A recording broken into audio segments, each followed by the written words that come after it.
गुरु मेरे माता पिता है, पहला गुरु जो हम लोग सुनते हैं और मानते भी हैं और मानना भी चाहिए।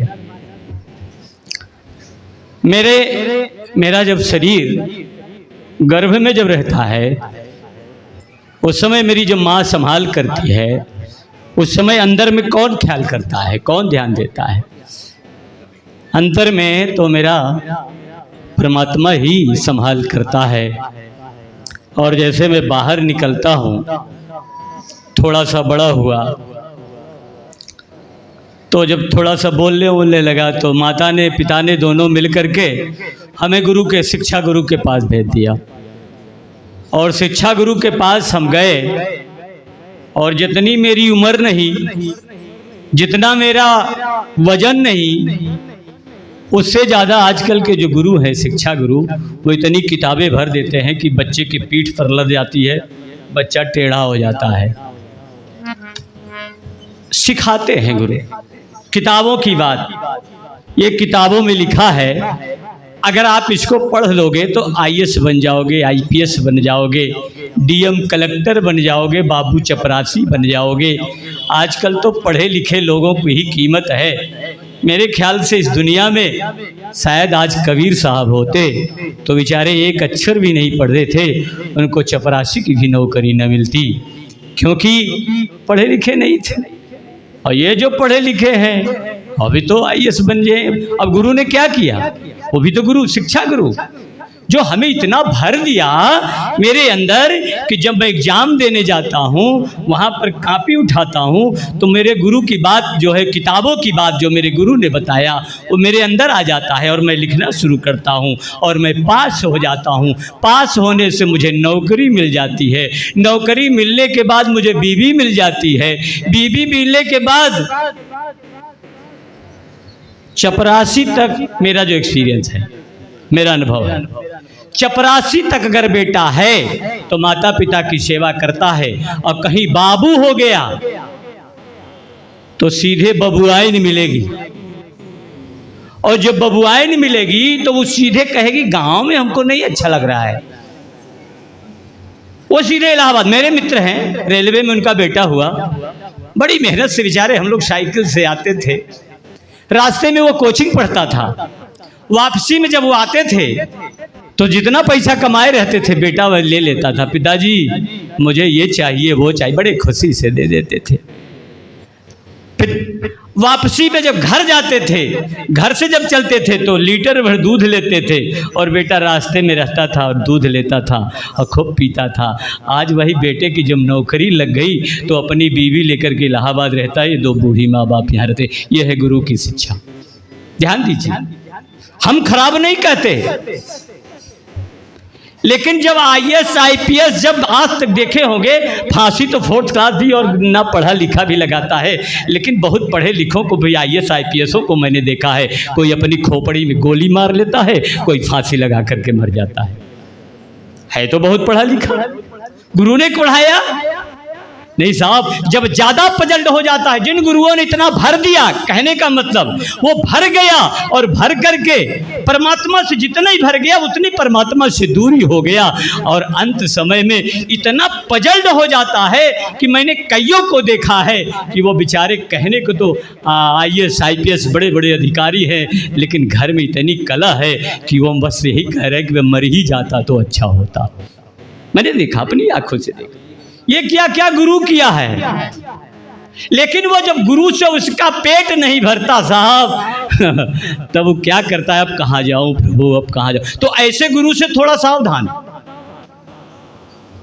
गुरु जो भरे वो गुरु नहीं, वो गुरु जो भरे वो गुरु, और जो खाली अंदर में जो भरा हुआ है उसको खाली कर ले वो सदगुरु। खाली कर भरा हुआ, जब ये बताइए भाई साहब, और जिस कमरे में खूब भरा हुआ हो, क्या उस कमरे में, जिस कमरे में भरा हुआ हो, क्या उस कमरे में कुछ डालेंगे तो जाएगा? नहीं जाएगा। ऐसे ये कमरा है साहब, ये कमरा इतना लबालब कर देते हैं कि सदगुरु की बाणी जल्दी जाती नहीं साहब, और जाती है ना तो खाली कर देती है, और जब खाली कर देती है तो साहब फिर यही नजर आता है। संत कहते हैं रहना नहीं देश बेगाना है। वो कभी नहीं कहते कि ये देश हमारा है, ये घर हमारा है, ये परिवार हमारा। वो कहते हैं कि भैया तुमने नौकरी चाकरी गुंडई कर लिया, आप छोड़ो, अब तो बोलो कि रहना नहीं देश, यह संसार झाड़ और झांखर है। जिस संसार में हम अपनी खोपड़ी में इतना मेरे भरा हुआ है, वो सदगुरु की बाणी झाड़ और झांखर है। यह अंदर जो झाड़ और झांखर है, सदगुरु इसको जब निकाल देता है ना साहब, यह संसार, इसमें कहता है उलझ पुलझ मर जाना है, इसमें उलझो नहीं, इसको खाली करो, इसको खाली करो।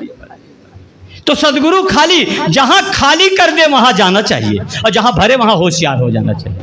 इस उम्र में भक्ति मार्ग में, जैसे धान का खेत है, आप देखिए, आप लोग धान बड़े साधारण में बताएं, धान आप लगाते हैं, धान में खाद डालते हैं, और अगर घास फूस इकट्ठा हो जाती है तो धान बेचारा दब जाता है। क्यों? अगर धान के निरावे न तो धनवा चपक जाता है और घसिया जो है प्रबल हो जाती है। तो बहनें क्या करती हैं, उस घास को निकालती हैं, तब वो धान में खादव लगा था और धान का पौधा भी आगे बढ़ता है। ऐसे सतगुरु जो घास फूस है ना, जो मेरे शरीर में है ना, उसको निकाल देता है। तब उस जब निकाल देता है उस घास फूस को, तब वो धान पैदावार होता है साहब, वो धान प्रगति करता है। ऐसे ही इस शरीर में जो आत्मा बैठी है, सदगुरु घास फूस निकाल देता है, और जब घास निकाल देता है, जब धान बढ़ जाता है, ध्यान दीजिएगा, ध्यान की बात, बहुत बहुत बहुत बहुत बहुत बढ़िया बात है, मस्ती की बात है। जब धान बड़ा हो जाता है, धान की छत्र छाया बड़ी हो जाती है, तो नीचे घास फिर नहीं जमता। इसका मतलब ये है कि जब हमारी ध्यान और भजन, सत्संग, सेवा, सिमरन की जब प्रगाढ़ता आ जाती है, जब वो बलिष्ठ हो जाता है, तो जो विकार रूपी घास फूस, उसको निकालने की जरूरत नहीं पड़ती। वो जम्बई नाय कर दो। जिस पेड़ बड़ा हो, जो पेड़ बड़ा हो, उस पेड़ के नीचे कोई पेड़ जमता नहीं। अगर भजन सिमरन सत्संग और सतगुरु मिला तो साहब फिर वो नीचे जो फूस है ना, ये विकार अपने आप जाएगा, आपको निकालने की जरूरत नहीं पड़ेगी। बस केवल भजन ध्यान को आगे करना पड़ेगा। ध्यान कौन? ऐसा ध्यान नहीं, ध्यान ऐसा भी होना चाहिए जो साहब किसी और चीज़ की आवश्यकता ना पड़े, होश होना चाहिए। किसी चीज को वाहडम्बर नहीं करना चाहिए। मैंने देखा, मैं झूसी से आ रहा था, एक आदमी ने क्या किया, देखिए एक अगर आपने अपने होश पूर्वक हैं, ध्यान पूर्वक हैं, सदगुरु की बाणी अगर आपके अंदर है, तो मैं आ रहा था, मंगलवार का दिन था, झूसी में एक आदमी चना 5-10 किलो लेकर के भीगा बंदर को खिला रहा था, और जैसे बंदर को डाला 100-200 बंदर आ गए, और बंदर आ गए और खाने लगे उस चने को। लेकिन जो बनमास बंदर था, वो जानते हो क्या किया, वो जो बांट रहे थे उनके ऊपर चढ़ गया।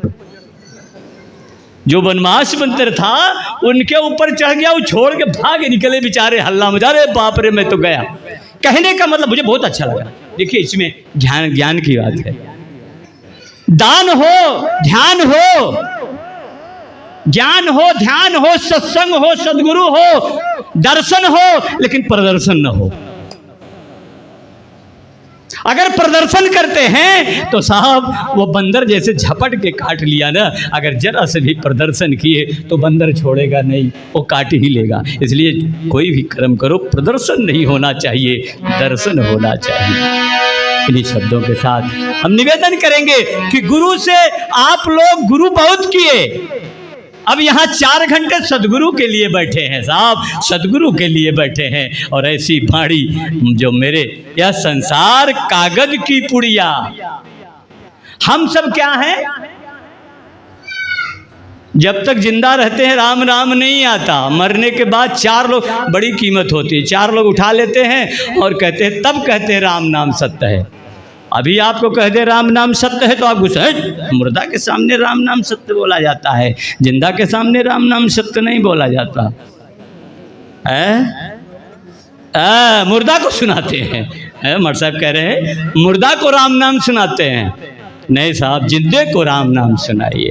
कौन सा राम? जो रोम रोम, राम भी राम राम करते थे, राम के बाप भी राम राम करते थे, दशरथ भृगु भी राम राम, कौन कौन थे वो सब राम राम। कहाँ कहूँ का ला, कहाँ कहूँ लगी राम बड़ाई, नाम बड़ाई राम न सकहि नाम, खैर उधर हम नहीं जाते, वो तो भरना हो गया, खाली करने का विषय है। इन्हीं शब्दों के साथ बोलिए सदगुरु भगवान की जय।